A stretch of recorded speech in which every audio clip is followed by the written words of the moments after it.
Choque! Eu respirei fundo e senti, por um segundo bobo, que tudo estava perfeito. O vestido que escolhi, o brilho das luzes refletindo no cetim, o som do diploma sendo chamado como música. Lembro do cheiro, do perfume que ele usava nas nossas primeiras noites, misturado com o aroma do salão aberto. Era um cheiro que me acalmava, que dizia: estou aqui. Minha voz tremeu ao aplaudir, e a mão dele, aquela mão que prometeu mundos, estava quente quando a entrelacei. Aquele toque me fez acreditar que nada poderia me ferir. Mas o instante seguinte foi um corte seco, sem aviso. Olhei para ele e vi algo que não combinava com as juras que eu guardava como tesouro. Um riso cúmplice com outra mulher, um aperto de mão que para mim sempre significou nós. Ao meu redor, olhares pousaram como lâminas. Ouvi, baixinho, risadinhas contidas que se espalharam como rumor. Senti um enjoo súbito, um vômito de incredulidade que me subiu pela garganta e que eu tentei engolir com ar forçado. Minha voz sumiu, meu rosto ficou pálido, como se o brilho das luzes me tivesse sugado a cor. Tudo o que eu havia construído naquela noite, o investimento, o orgulho, o sorriso para a família, desmoronou num segundo, sob o peso da traição pública. Senti o mundo encolher e, com ele, a imagem que eu tinha de nós. Como ele pôde fazer isso aqui, diante de todos? Memória do amor. Porque eu acreditei. Havia tantas pequenas provas que me faziam crer nele, não eram grandes gestos cinematográficos, eram migalhas doces que eu juntei sem perceber. Bilhetes amassados no bolso do meu casaco, uma foto nossa colada na porta da geladeira, promessas sussurradas entre café e manhã. Lembro das cartas que ele deixava dentro de livros, um recado escondido num verso de música, boa sorte antes de uma apresentação. Essas coisas construíam um mapa. Eu seguia cada sinal e acreditava que o destino nos levaria ao mesmo lugar. Era fácil atribuir significado a gestos pequenos quando se quer acreditar. Quando ele me olhava, parecia que o mundo desacelerava. As palavras perdiam peso e só o rosto dele importava. Havia noites em que ele chegava tarde, cansado, e ainda encontrava forças para me preparar chá. Dizia que meu sono era prioridade. Em nossos primeiros meses, eu registrava tudo com a curiosidade de quem descobre um país novo. O jeito que ele franzia a testa quando pensava, a risada curta quando eu contava uma história boba, o cuidado de puxar o cobertor sobre meus pés. Eu me sentia protegida, mesmo quando o medo vinha. Havia um porto naquela mão. Uma noite, a memória que guardo como se fosse um relicário. Sentados na varanda, a cidade iluminada distante, o vento fresco brincando com a barra do meu vestido. Ele segurou minha mão, as palmas estavam ligeiramente frias, e olhou nos meus olhos como se estivesse fazendo uma promessa com tato e não com palavras soltas. Vou cuidar de você, disse, com a voz tão baixa que tive de inclinar a cabeça para ouvir. O som daquela frase assentou em mim como uma certeza. Meu peito apertou, o coração acelerou. Senti as batidas como um tambor rítmico que marcava nosso compasso. Naquele instante, todas as dúvidas pareceram passageiras. Parecia que o futuro já vinha embalado por aquela garantia. Também havia sonhos que construímos juntos. Uma casa com janelas grandes, viagens para lugares que ainda não sabíamos pronunciar direito, filhos com nomes discutidos às risadas. Ele falava do nosso futuro como se fosse algo previsto. E eu, sonhadora, anotava cada plano num caderno que guardei como um tesouro. Me doei a essa visão porque confiar nele parecia a escolha mais lúcida, não uma cegueira, mas uma aposta consciente num homem que, até então, correspondia ao seu próprio retrato. Mas as pequenas fissuras aparecem primeiro onde menos reparamos. Lembro de uma tarde que começou como todas. Ele atrasado, desculpas prontas e aquele abraço que tentava curar. Meu coração ainda buscava calor, mas houve um instante, um olhar deslocado para o celular, uma mensagem apagada rápido, que deu uma fresta onde antes só havia solidez. Tentei ignorar, convertendo o incômodo em explicações plausíveis. Ainda assim, naquela mesma noite, quando o telefone tocou e o nome dele apareceu na tela, algo interrompeu o encanto que eu havia tecido com tanto cuidado. No começo foram pequenas cobranças disfarçadas de brincadeira. Uma mensagem onde ele dizia que eu era dramática quando me preocupava. Depois, a linguagem mudou. Uma noite, acordei com 3 notificações seguidas. Mensagens curtas, frias, sem assinatura de carinho. Abraço o telefone com as mãos trêmulas e li: se não fizer o que eu quero, todo mundo vai ver. Fotos e conversas. Você sabe do que eu estou falando. Não brinque. Eu consigo tornar isso viral. O choque foi como um soco no estômago. Minha primeira reação foi incredulidade. Ele não faria isso. Mas a segunda mensagem veio com um anexo. Uma miniatura que sugeria imagens íntimas. Não havia ainda conteúdo explícito. Apenas a ameaça suficiente para abrir uma ferida. Senti um calor frio subir pelo corpo. A vergonha me encolheu como se tivesse sido vista sem roupa na frente de toda a família. Somos uma família conhecida, não celebridades, mas pessoas com nome na cidade. Isso transformava o medo num monstro maior. Não era apenas a minha reputação em jogo, era o nome dos meus pais, a imagem das minhas irmãs, o legado que minha avó poupou a vida para sustentar.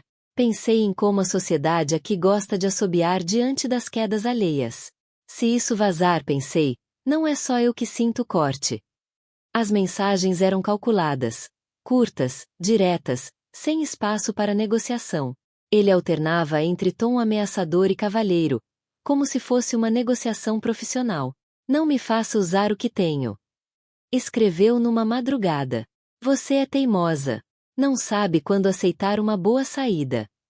Respondeu noutra ocasião, quando eu não cedi. As noites viraram vigílias.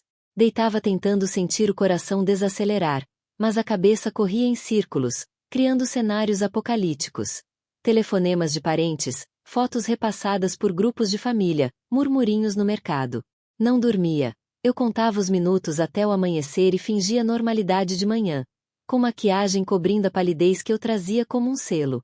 Às vezes ele mandava mensagens de justificativa, com promessas falsas. Isso não precisa acontecer, só se você me ajudar. Era sempre sobre dinheiro, sobre favores, sobre controle. As ameaças misturavam assertividade e possessão, um lembrete cruel de que, para ele, eu era uma mercadoria negociável. A cada nova intimação, eu encolhia mais. Minha confiança foi se transformando em cautela. Minha boca, que outrora gritava declarações de amor, aprendeu a silenciar. Houve momentos em que pensei em contar para um amigo, procurar ajuda, expor o problema. Mas tudo que eu via eram riscos multiplicados. Quebrem a confiança familiar, manche o nome de quem eu amo, transforme nossos dias em manchetes. O medo de causar dor aos meus pais e a vergonha de ser julgada me calaram mais alto que qualquer vontade de gritar a verdade. E assim eu guardei cada mensagem, cada ameaça, cada anexo, como se enterrasse uma bomba debaixo do tapete, rezando para que nunca explodisse. Eu guardei tudo só para mim. Esmorecer, cor pálida, silêncio e isolamento. Acordava com o rosto inchado e a sensação de ter dormido pouco, mesmo tendo fechado os olhos horas a fio. A palidez foi tomando meus traços como se alguém tivesse sugado a tinta do meu rosto. Até o espelho parecia me devolver uma versão desbotada de mim mesma. As noites em claro deixavam sombras pesadas sob os olhos e uma apatia que se grudava nos ossos.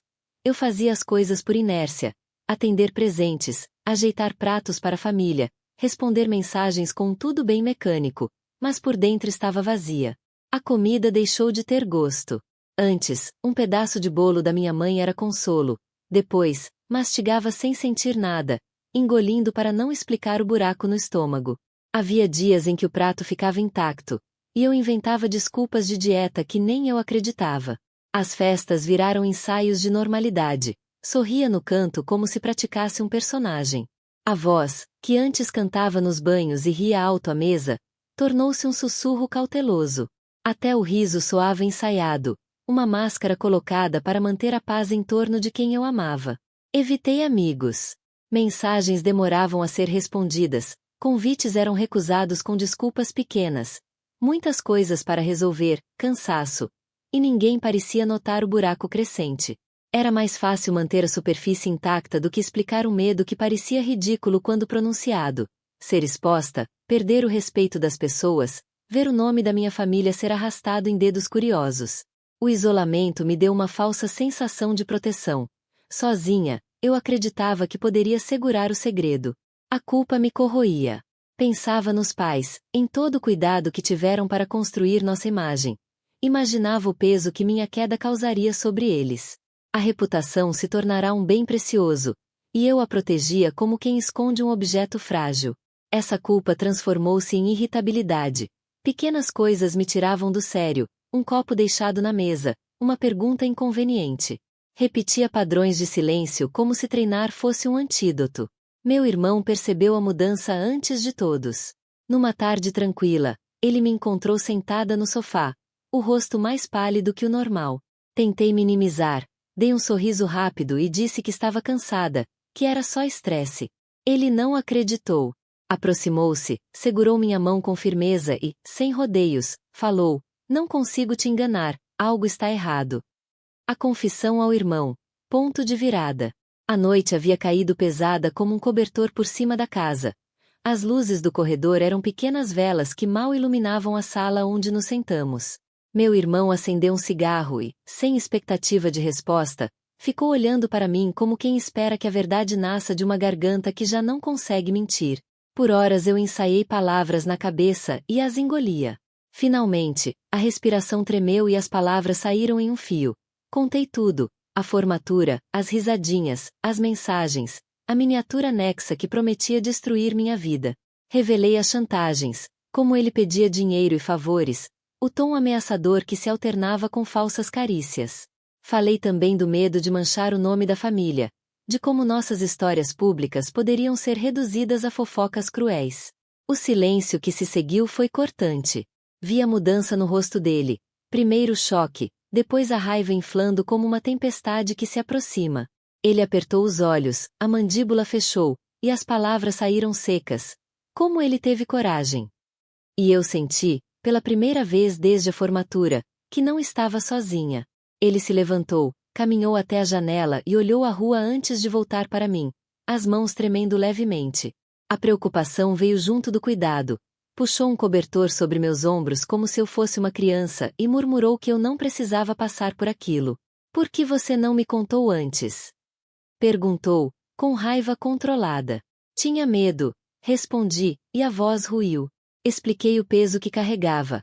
A fama da nossa família, a exposição que nos tornaria alvo de dedos curiosos e línguas afiadas. Disse que eu temia mais por eles do que por mim mesma. Ele me ouviu sem interromper, os olhos cheios de um misto de pena e fúria protetora. Então veio a confissão dele, que me deixou sem fôlego. Já conhecia o sujeito. É o mesmo que anda com a turma empresarial, aquele que sempre aparece em eventos com a família X, disse ele, com amargura. Revelou conexões que eu desconhecia. Antigos colegas de faculdade, parcerias de negócios, gente que podia abrir portas ou fechar bocas. A informação soou como uma luz. Não era um estranho qualquer. Ele se aproximou, segurou minhas mãos com firmeza e prometeu proteção. Não era uma promessa vazia. Era um compromisso de irmão que ele já transformará em planos. Abriu o celular e, com voz baixa, disse: "Deixa comigo. Eu tenho contatos que podem ajudar. Investigação, polícia confiável, alguém que entende de perícia digital. Não vou permitir que ele nos destrua." A ideia de um plano concreto acalmou meu peito aflito. Pela primeira vez, senti que talvez houvesse uma saída, e meu irmão, que sempre fora meu pilar, já tinha começado a traçá-la. Plano do irmão. Vingança rasteira versus minha ética. Ele falou rápido, como quem despeja ideias para testar o impacto. Descreveu um cenário onde um amigo fiel, alguém que devia favores e não faria perguntas, se aproximaria da irmã do noivo com promessas doces e encontros encenados. A ideia era simples e cruel: expor publicamente a família deles da mesma forma que eu estava sendo exposta, devolver a humilhação em moeda parecida. Se a irmã cair na armadilha, ele disse, a voz cortando a sala, o escândalo vira dos dois lados. Eles não vão saber o que fazer. Havia um brilho nos olhos dele que eu reconhecia quando planejava uma vitória. Era o mesmo brilho que alimentava nossa família em batalhas antigas. Senti uma fisgada no estômago. A proposta soava vingativa e eficiente, como uma lâmina que prometia justiça instantânea. Mas, ao mesmo tempo, era exatamente o tipo de violência que eu não queria replicar. Lembrei-me dos conselhos da minha avó sobre honra e das noites em que, menina, imaginei um mundo onde problemas se resolviam com diálogo, não com emboscadas. Meu corpo quis concordar só para terminar o pesadelo mais depressa. Minha mente, porém, se agarrou a uma voz mais calma. A de alguém que sabia a diferença entre justiça e revanche. Você quer transformar isso em espetáculo, disse eu, tentando controlar o tremor na voz. Quer que eu me torne o que ele é. Ele bateu a mão na mesa, a impaciência vibrando no ar. Às vezes é assim que se fala a linguagem deles. Retrucou. Se você não pode quebrar a reputação deles com provas, quebrem com a humilhação. Eles entenderão. A discussão virou áspera. Ele dizia que minhas reservas vinham do medo, que eu estava sendo ingênua. Eu acusava-o de querer apagar a dor com outra dor. No meio da troca, vi meu reflexo. Uma mulher que havia aprendido a calar-se para proteger os outros, mas que, mesmo assim, ainda guardava princípios. Lembrei-me de quem eu fui antes de o medo me tornar sombra. Uma mulher que acreditava em certo e errado, mesmo quando ambos doíam. Respirei fundo e falei firme. Eu não posso fazer isso. Não quero humilhar ninguém para sentir que venci. Isso me igualaria a ele. Pedi que parássemos com o plano rasteiro. Olhei nos olhos do meu irmão e, com a voz mais baixa e decidida que consegui encontrar, concluí. Ajude-me a provar quem ele realmente é, de forma honesta. A saída legal, o policial sênior e o hacking. Quando meu irmão disse que tinha um contato, algo dentro de mim hesitou. Eu estava tão acostumada a soluções rápidas e vinganças ensaiadas que a ideia de recorrer à justiça soava quase ingênua. Mas ele falou com calma, como quem já tinha pensado em tudo, e marcou um encontro. Entramos num prédio sem alarde. A sala onde nos receberam era discreta, com luz morna e estantes cheias de pastas. Foi ali que conheci o delegado Sampaio, um homem de meia idade, cabelo já salpicado de grisalhos, olhos que transpareciam paciência e uma aura de competência que dava segurança só de olhar. Ele não era o tipo dramático dos filmes. Era direto e respeitoso. Ouviu tudo em silêncio, sem interromper. Quando falei do medo, das mensagens, das miniaturas, da formatura, ele não fez nenhuma careta julgadora. Apenas anotou, de vez em quando, como quem registra fatos que precisam virar ação. Explicou que o caminho seria técnico e cuidadoso. Identificar quem conseguiu acesso ao celular, recuperar possíveis arquivos e mensagens, e montar um dossiê com provas que a polícia e a perícia digital poderiam validar em juízo. Disse também que, por causa da nossa exposição pública, o processo teria de ser sigiloso, nada de vazamentos antes do momento certo. As palavras perícia digital e interceptação legal me soaram distantes, quase frias, mas ele traduziu cada etapa em termos humanos. Falou de especialistas que conseguem ler o rastro deixado em um aparelho, logs, backups, cópias de segurança, e de como esses registros podem apontar para um invasor. Explicou que tudo teria que seguir o rito: mandado judicial, cadeia de custódia dos aparelhos, documentos assinados, para que ninguém pudesse contestar a veracidade das provas depois. Havia um conforto estranho em ouvir regras. Me parecia que a ordem podia reverter o caos que eu vivia. Fomos ao departamento várias vezes nas semanas que se seguiram.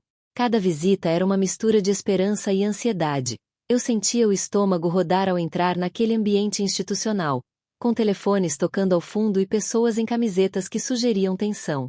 Havia reuniões com peritos, troca de informações, e o delegado sempre me atualizava com transparência. Encontramos X, estamos tentando Y, precisamos do tempo Z. Ele nunca prometeu milagres, mas prometeu diligência. E essa promessa foi, por si só, um alívio. Em um dos encontros, quando a ansiedade quase me sufocava, ele colocou a mão sobre a minha e disse: "Eu acredito em você. Vamos provar isso." A polícia também começou a consultar testemunhas, colegas de trabalho, pessoas que tinham visto interações estranhas, qualquer registro que corroborasse a minha versão. Havia interrogatórios formais e entrevistas discretas com quem poderia confirmar comportamentos extorsivos. A cada depoimento favorável, eu sentia o peso do segredo arredondar um pouco, não porque o escândalo se tornava público, mas porque a verdade ganhava pernas e deixava de ser apenas uma angústia solitária. Em paralelo, os peritos trabalharam no meu celular e em backups, num laboratório com telas, cabos e programas que eu não entendia. Havia momentos em que eu precisava me afastar. Olhar para aqueles aparelhos e para os códigos me fazia sentir invadida outra vez. Mas acompanhava cada passo, porque precisava saber que tudo estava sendo feito dentro da lei. O delegado explicava cuidadosamente cada novo achado, sempre evitando expor detalhes desnecessários que pudessem vazar.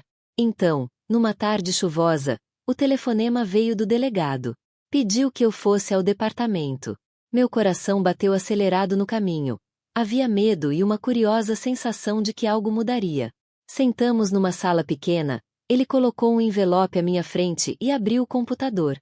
Mostrou-me mensagens encontradas, diálogos claros, onde a voz dele não deixava margens. Pedidos reiterados de dinheiro, ameaças veladas e frases que admitiam a chantagem.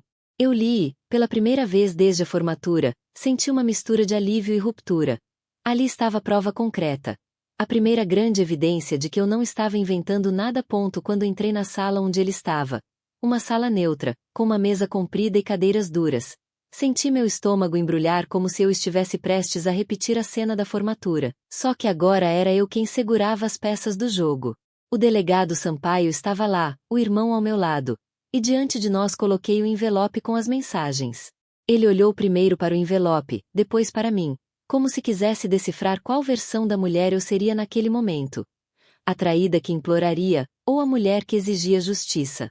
Isso é falso, ele disse num tom que procurava firmeza. Alguém pode forjar mensagens. Mas havia um tremor na voz que denunciava medo. Sampaio respondeu com calma cirúrgica. Explicou as cadeias de custódia, os backups, as assinaturas digitais que ligavam as mensagens a ele. Mostraram-lhe logs, horários, pedidos de transferência. Quando leu as transcrições na tela, a negação começou a ruir. O homem que me prometera mundos agora tentava minimizar palavras que ele mesmo escrevera. Eu só pedi uma ajuda, foi um mal-entendido, arriscou, tentando transformar chantagem em favor. Você sabe como as coisas são. As palavras não colavam. Havia pouco espaço para encobrir quando a prova tinha data, hora e um registro técnico que não se curva a retóricas. A sala ficou pesada de silêncios.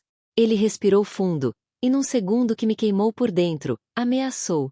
Se você fizer qualquer movimento, eu faço aquilo estourar. Vou destruir sua família. O tom era baixo, como quem sussurra para não acordar o próprio monstro. Sampaio não perdeu a compostura. Pediu que ele se calasse, levantou-se e mostrou o mandado de prisão. Foi rápido, profissional. 2 agentes entraram. O som das algemas foi metálico no ar. Um clique seco que ecoou dentro de mim como um ponto final. Vi os olhos dele nesse instante. Havia surpresa, raiva e uma sombra de desespero. Não foi o olhar de um amante arrependido. Era o olhar de alguém que tinha calculado perdas e não sabia onde guardar a vergonha.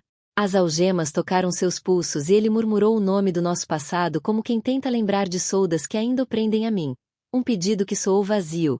Me ajude, por favor, eu não tenho para onde ir. Não era um pedido de amor. Era um pedido de grana, de saída, de negociação. Isso me cortou mais que qualquer traição visível. A confirmação de que minhas noites, minhas cartas, meus sonhos, tinham sido valores de troca em uma mesa onde eu não era mais do que uma aposta. Quando a notícia apareceu nas redes, veio com voracidade. Não demorou para que as manchetes locais replicassem o caso. Fotos tiradas de eventos antigos, comentários maledicentes e, pior, julgamentos apressados de quem só queria espetáculo. Senti a garganta fechar ao ver meu nome e o dele lado a lado em linhas frias. A família recebeu telefonemas, mensagens com acusações, condenações que não esperavam, e isso nos humilhou de formas novas. Meu pai, com linhas mais profundas no rosto, tentou manter a postura.